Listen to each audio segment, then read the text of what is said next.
बोलो राजा रामचंद्र की।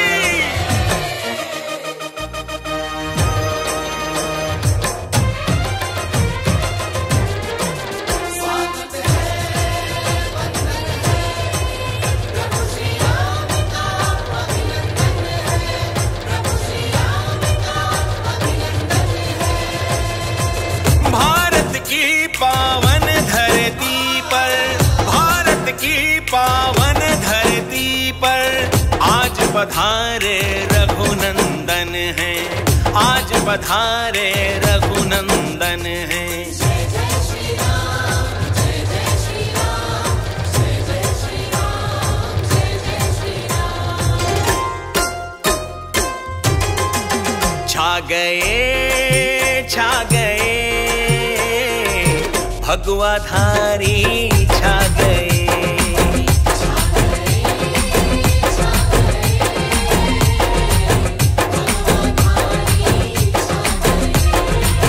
जय श्री राम का नारा लगाते, जय श्री राम का नारा लगाते चारों दिशा में छा गए,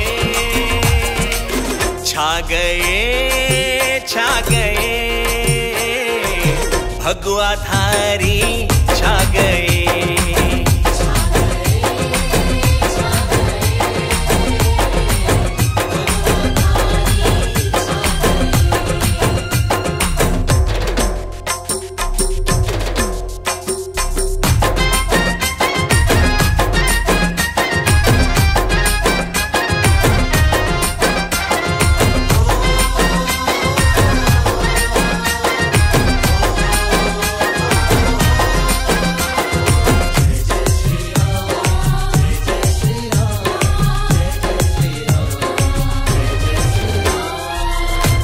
लखन सीता को देखो रथ की सवारी पर आ रहे हैं।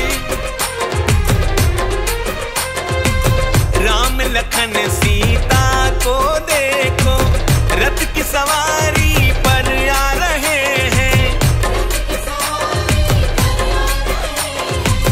भगवाधारी पुष्प चढ़ाते स्वागत और वंदन गा रहे हैं।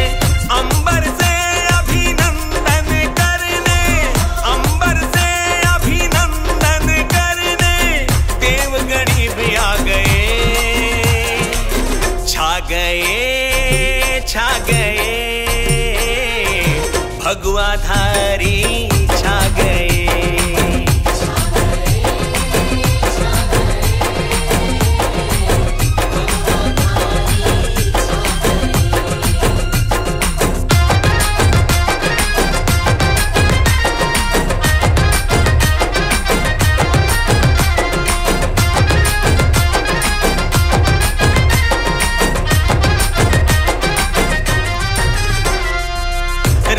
तिलक प्रभु राम का करने नर नारी सब झूम रहे हैं।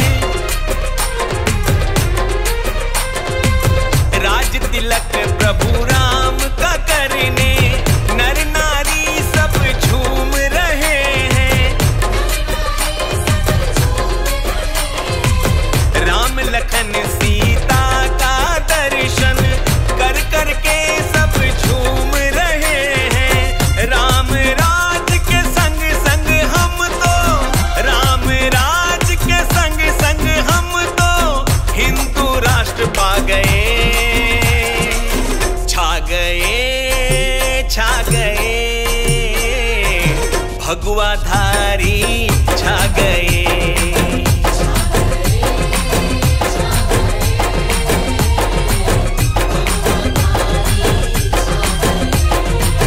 जय श्री राम का नारा लगाते, जय श्री राम का नारा लगाते चारों दिशा में छा गए, छा गए, छा गए भगवाधारी छा